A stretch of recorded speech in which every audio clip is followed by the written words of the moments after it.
My name is Kimberly, and this is my story. I grew up in a small town, went to the local high school, and that's where I met Jason. He was this tall, charming guy, always the center of attention. We were both just teenagers, but it felt like love at first sight. We started dating, and before we knew it, we were inseparable. We got married when we were just 20.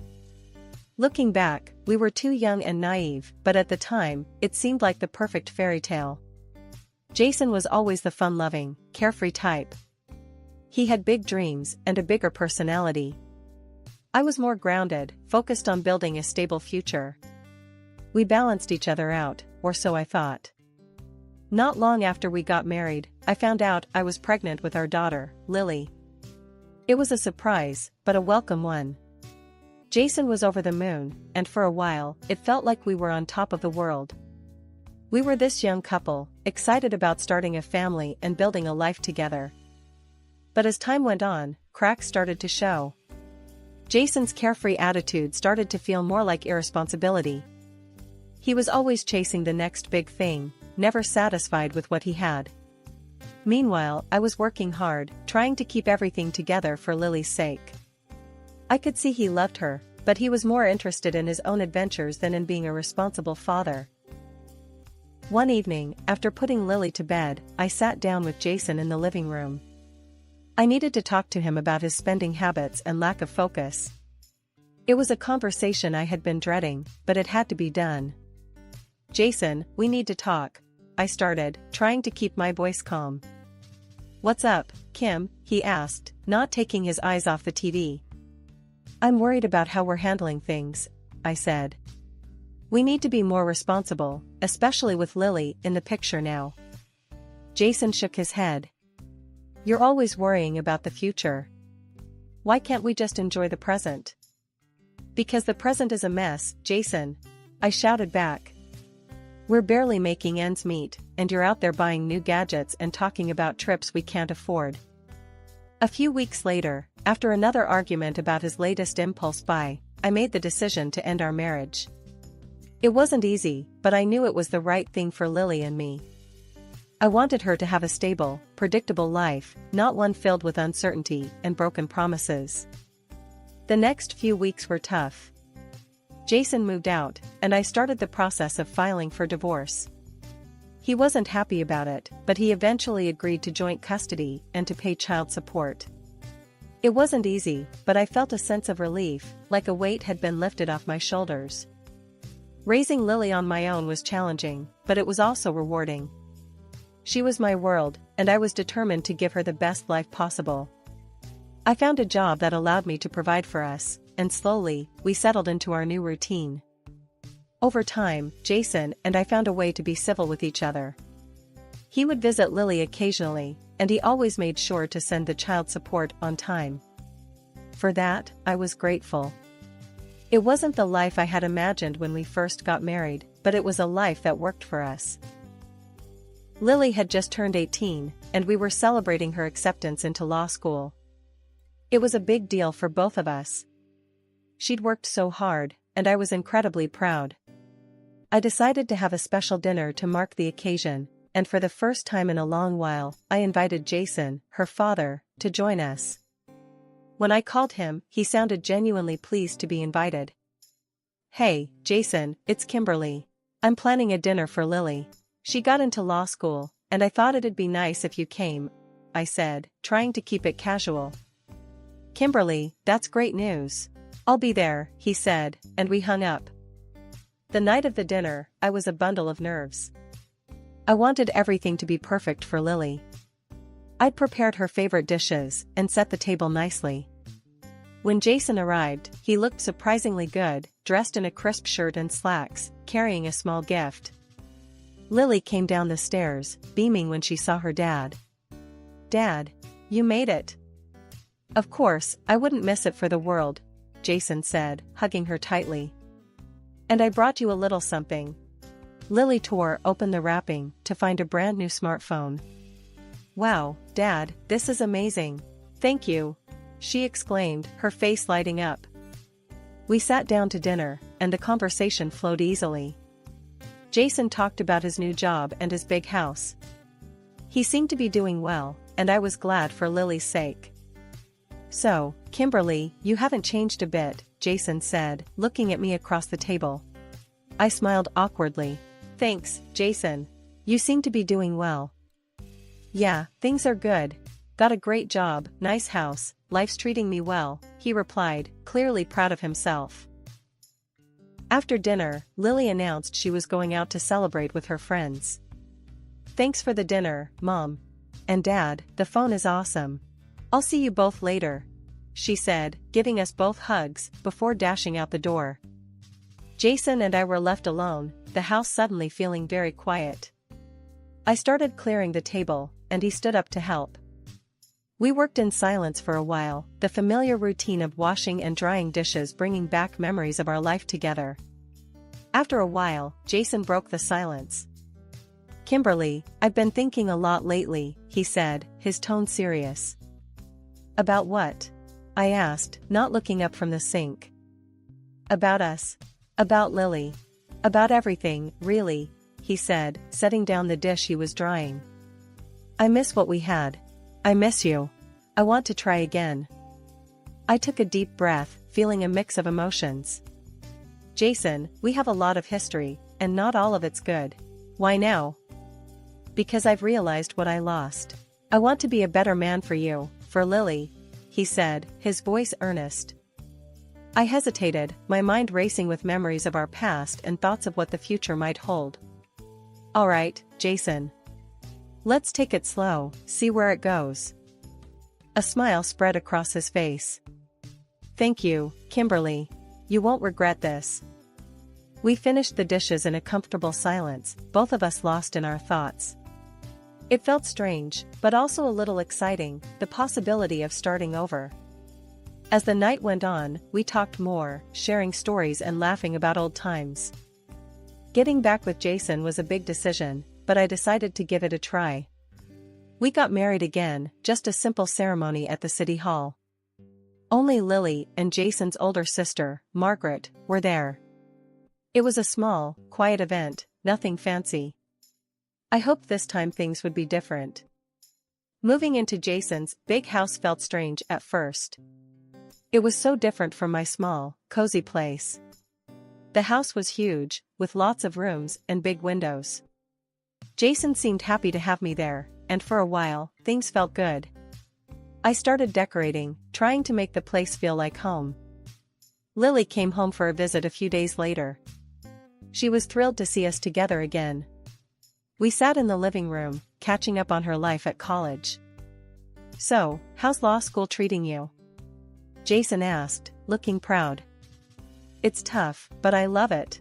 I'm learning so much," Lily replied, her eyes shining with excitement. "I'm glad to hear that, kiddo. You're gonna be a great lawyer," Jason said, patting her shoulder. "Thanks, Dad. It's good to see you both together again," Lily said, looking at us with a smile. After Lily left, Jason and I sat on the couch, talking about our plans.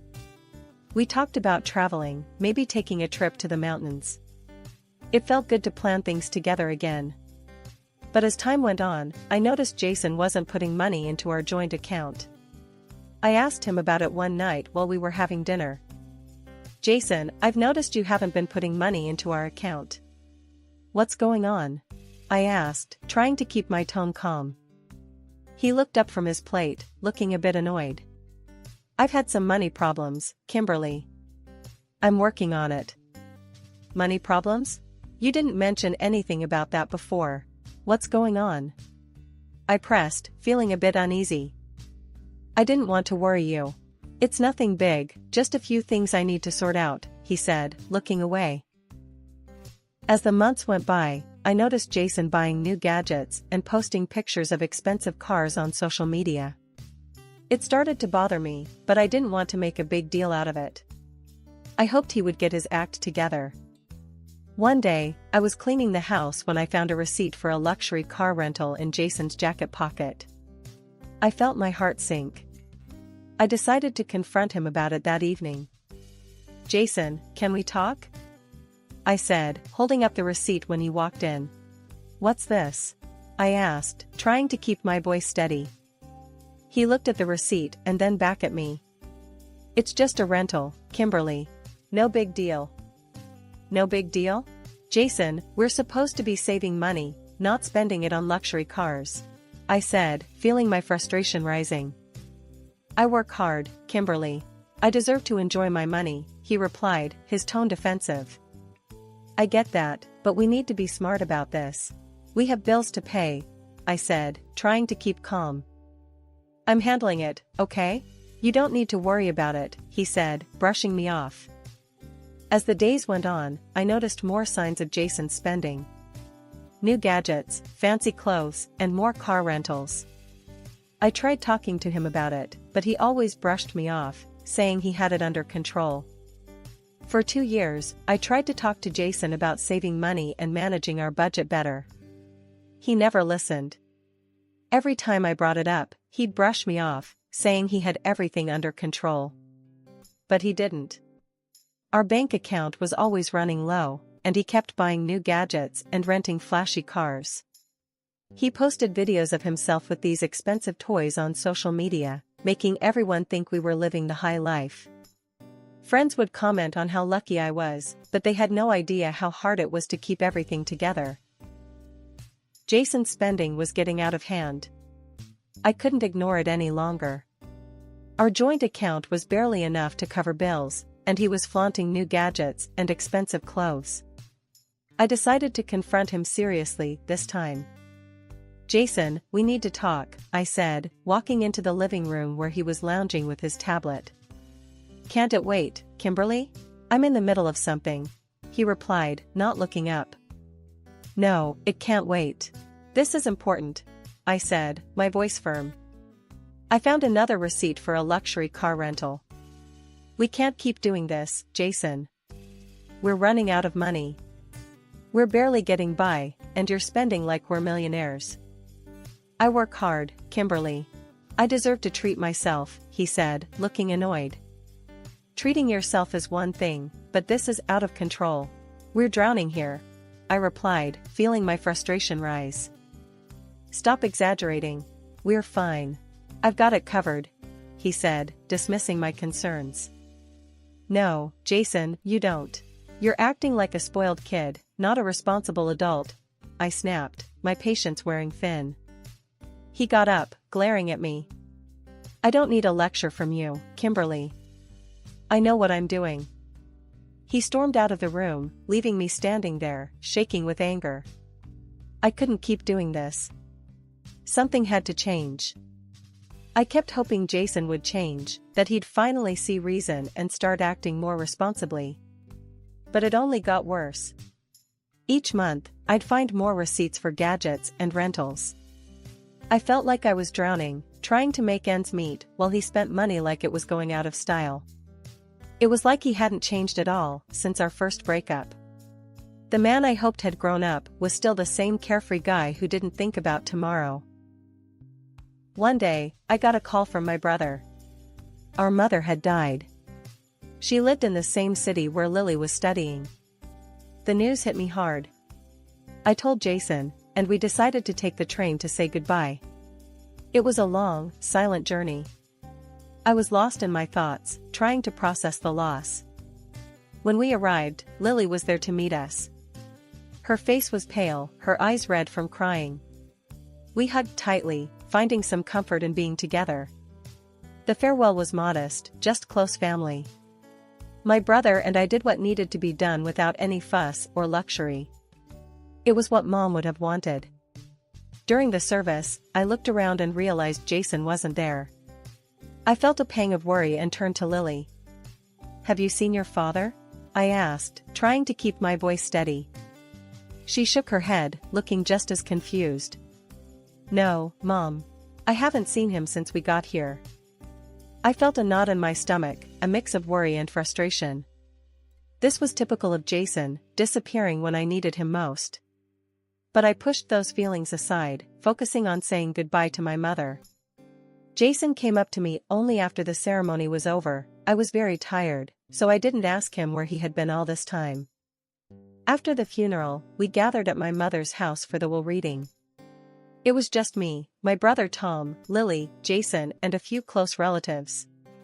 The lawyer, Mr. Harris, a longtime family friend, opened the envelope and pulled out a few sheets of paper. To my daughter, Kimberly, I leave the house and all its contents, Mr. Harris read aloud. To my son, Tom, I leave my savings and any remaining assets. I felt a lump in my throat. The house was a big responsibility, but I was grateful. It was full of memories, a place where I could still feel my mother's presence. I looked over at Tom, who was nodding, seemingly okay with the arrangement. Suddenly, Jason, who had been silent until now, stood up. We need to sell the house. It's too much for Kimberly to handle on her own, he said, his tone more demanding than concerned. I stared at him, shocked. Jason, what are you talking about? We just heard the will. The house is mine. Exactly. It's your house, so we should sell it and split the money, Jason insisted, his face flushed with frustration. No way, Dad, Lily interjected, her voice firm. I lived here with Grandma while I was in college. I plan to keep living here. Jason waved her off. Lily, this is between the adults. Kimberly, we need to be practical about this. Practical? You're talking about selling my mother's house like it's just another asset, I said, feeling my anger rising. It is an asset, Kimberly. And as your husband, I have a say in what happens with it. Jason shot back, crossing his arms. Lily stood up, glaring at her father. Dad, I'm studying law, remember? Inherited property isn't shared between spouses. You don't get a say in this. Jason's face turned red with anger. Don't talk to me like that, young lady. This is a family decision, and I'm part of this family. Then he turned to me. If you don't sell the house, I'll divorce you. The room fell silent. All eyes were on us. I could see the shock and confusion on my relatives' faces. I took a step back, feeling a mix of anger and betrayal. Fine, Jason. We'll talk about it when we get home, I said, my voice cold and steady. We left early the next morning, taking the train back home. Jason was quiet the whole way, his anger simmering just below the surface. I pulled out my phone, scrolling through social media to distract myself. That's when I saw it, a video Jason had posted. In the video, he was standing in front of a lavish funeral setup, talking about how close he was to my mother and how much he was suffering. The comments were filled with sympathy, and the video had over 1 million views. I felt a wave of anger and disbelief. He wasn't at my mother's funeral because he was at another funeral across the cemetery, filming himself against the background of the coffin of a rich businessman. I couldn't believe how hypocritical and deceitful he was. Without looking up, I said, Jason, you're in for a surprise when we get home. He looked at me, a smug smile on his face. So, you've decided to sell? Good. We'll make a nice chunk of change. I'm thinking of getting a new car with the money. I just shook my head, sadly, not saying another word. The train ride felt endless, my mind racing with anger and disappointment. When we got back to Jason's house, there was a surprise waiting for him, his older sister, Margaret, sitting at the dining table. I had called her in advance and asked her to come over for this conversation. The moment Jason saw her, he froze, his confident demeanor vanished. Margaret, what are you doing here? Jason asked, his voice trembling a bit. Margaret looked at him sternly. I'm here because Kimberly called me. We need to have a serious talk, Jason.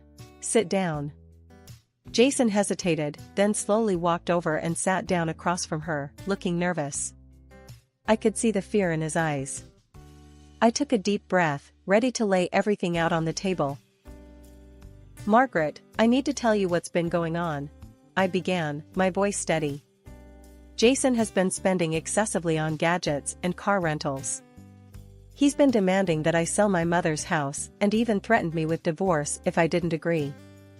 Margaret's eyes narrowed as she turned to Jason. Is this true, Jason?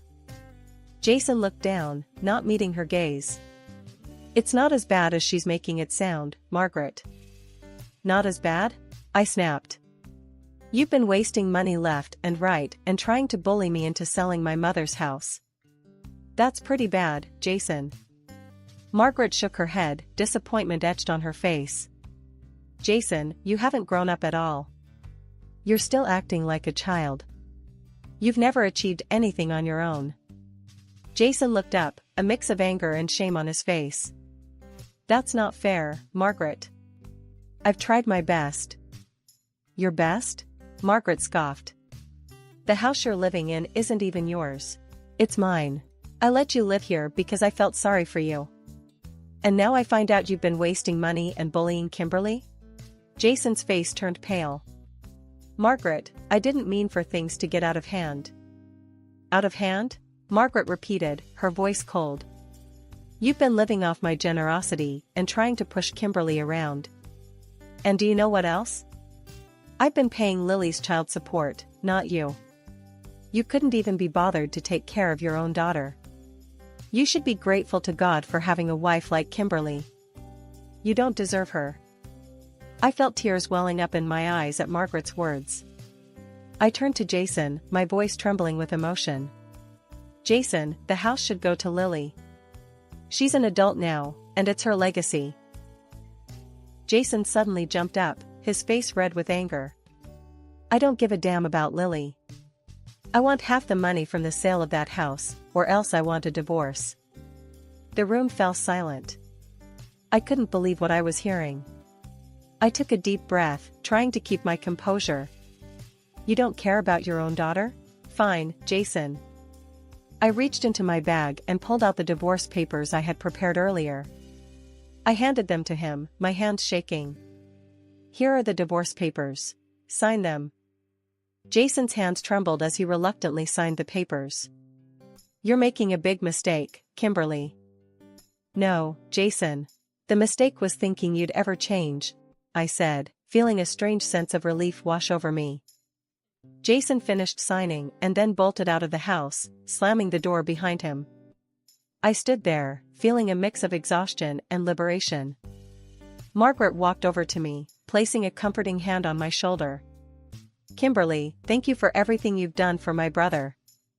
And you've got Lily. You'll get through this. After the divorce, I packed up and moved back to the city where I grew up.